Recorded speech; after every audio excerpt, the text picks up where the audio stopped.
Magandang araw mga kaibigan.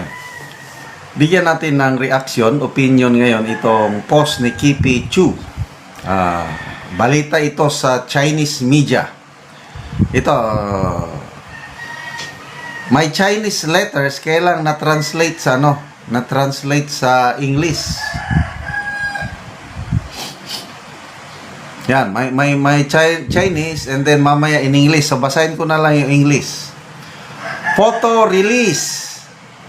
released by the Philippine media show that the Philippine President Marcos crossed the seas in several countries, including Vietnam, and took the initiative to cheese or alamano, Sanse, to cheese President Xi Jinping. Bawal, wala sa protocol, hindi nagpaalam. Basta na lang lumapit para lang makamayan niya ang Chinese President na ilang araw lang nakaraan sa ASEAN Summit sa Kuala Lumpur, Malaysia ay binanatan niya ng husto. Maanghang na salita ang binitawan ng ating presidente laban sa Chinese government tungkol sa West Philippine Sea.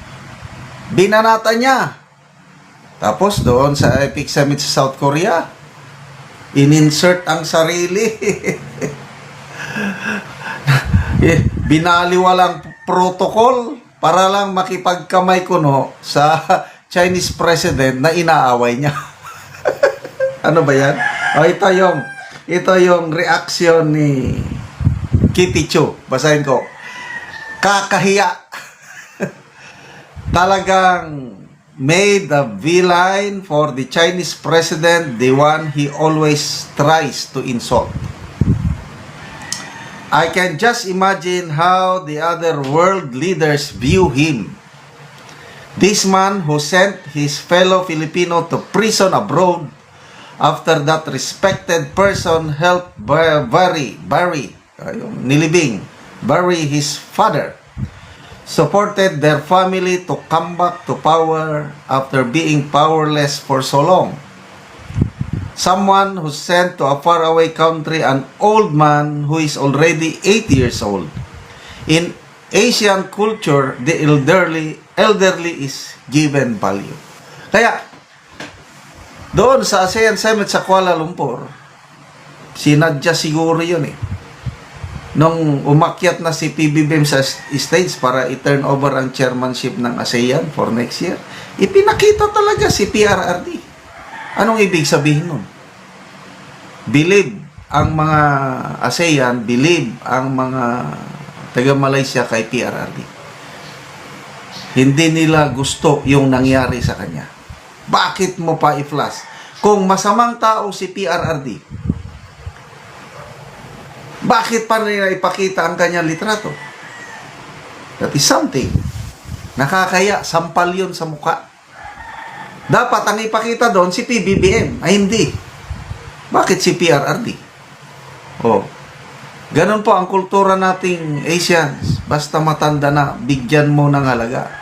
Itong Pangulo natin, baliwala, yung 80 years old. Nagpalibing sa kanyang tatay. Wala na. May speech siya na ito ay utang na kailanman, utang sa loob na kailanman ay hindi ko makakalimutan. Anong nangyari? Pinapriso niya ang tao na nagpalibing sa kanyang ama. Ano ba yan? No one, especially world leaders, respects a traitor. No one trusts a known traitor. No one wants to deal with people they know would just renege on their promise. They know what he did to the Dutertes. They have ambassadors here who report to them. They're not clueless. They know this man won't think twice about betraying people the minute they've already served their purpose. Manggagamit. Tingnan niyo yung ginawa nila kay General Torre. Pagkatapos na sinunod lahat ni General Torre ang pinagagawa sa kanya, after 85 days, sinibak. Kawawa si General Torre. Where is leadership and dignity in that. Anong asahan niya sa international summits? Respect, recognition, admiration, for what? What has he achieved for this country? Kung akong sasagot, wala. Corruption ang iyang na-achieve for the last 3 years niya. Lalong naghirap ang sambayan ng Pilipino dahil sa kanyang pamumuno. For the Western leaders, he is just a lapdog. Someone to do their bidding. For the Asian leaders who value loyalty and hard work, he is not worthy of their respect and admiration. My only hope is that the world realizes we don't support BBM so that it doesn't damay the Philippines. Ito na ngayon. PRRD. May mga nakita kong post kanina. Yung mga previous APEC summit na panahon ni PRRD, he was able to meet yung big three: US President, Chinese President, Russian President. Ganon po katindi ang ating Tatay Digong. Kaya, kapit lang tayo, mga kapwa ko DDS. There will always be a day of reckoning, sabi nga ni Tatay. Pagdasal natin, ako everyday pinagdarasal ko siya na God will comfort him, diyan niya ng good health, strength, at mabuhay pa siya, makabalik siya dito sa ating bansa bago umupo na presidente ang VP Inday Sara Duterte natin sa Malacanang. Kasi sa ngayon, wala talagang makakatalo sa ating minamahal na VP Inday Sara by 2028. It's just a matter of time. So, konting tiis na lang. Nakapag-tiis na tayo ng 3 years, why not another 3 years? Why God allowed this to happen? He has a purpose. In His perfect time, maayos natin lahat ito at yun na, 3 years na lang. Another Duterte will return to power in Malacanang at dyan na natin masisilayan ang talagang magandang pamumuno ng mga Duterte, kagaya ng ginawa ng ating Tatay Digong. Why would they want to waste time? Isinare ni Kipichu ang post ng Board Productive na kung saan nagpakita ng panahon ni PRRD, 3 litrato. PRRD is engaging the big 3 leaders. Nakikipag-meeting siya sa APEC Summit. President Trump, President Putin, and President Xi of China. Mga world leaders, mga superpowers. Nandun ang ating Tatay Digong.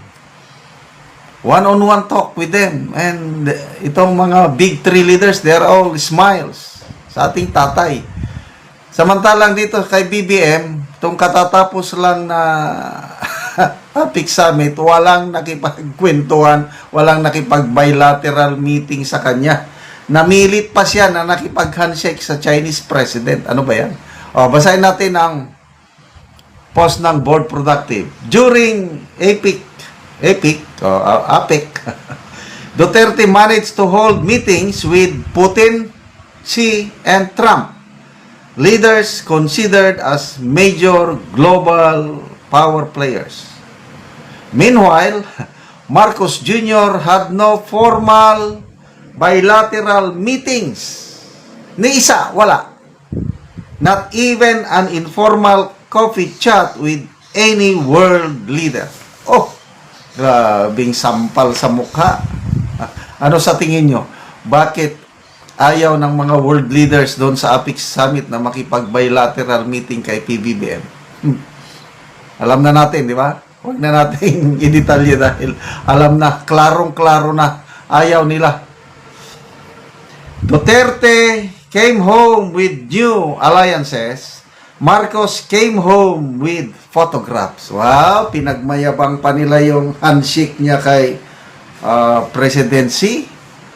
pinagmayabang ng mainstream media sa Pilipinas, samantalang sa Chinese media, sentro ng balita na Philippine President crossed the line,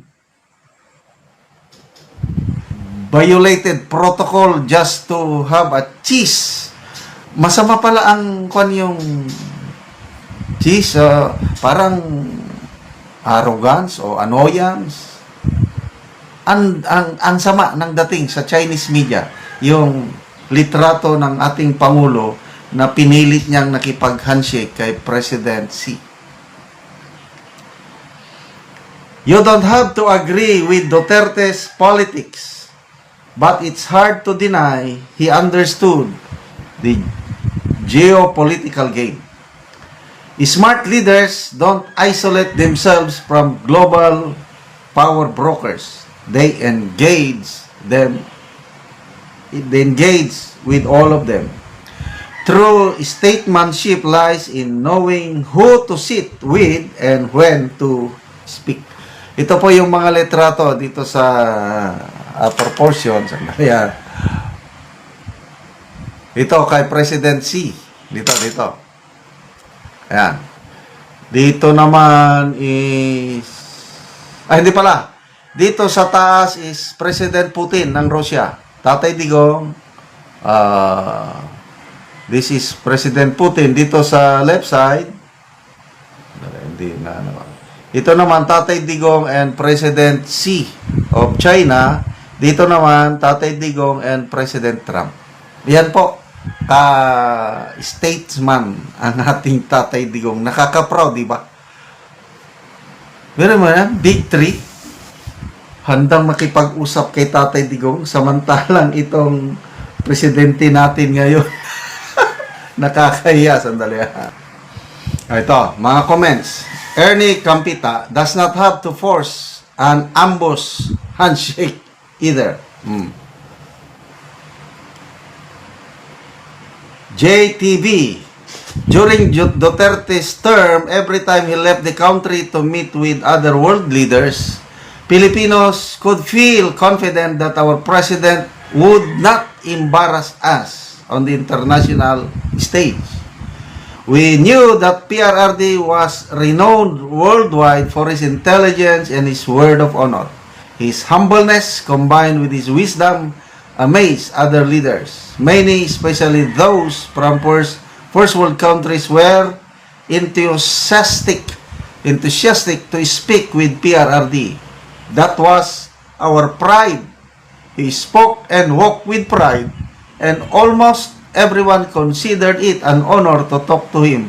I miss you, PRRD. Nothing compares with you. Yung mga nababasa kong comments ng mga OFWs natin, sadya na umupo na ang Pangulong Duterte. Noon daw, panahon ng Pinoy, di ba, maraming kapalpakan din ng Pinoy administration. Hiyang-hiya ang ating mga OFWs. Kailang pag-upo ni Duterte na iba. Kasi bilib na bilib daw ang kanilang mga amo. May basa pa kong post, sabi ng amo, "Can we borrow your president here? We need a president like him."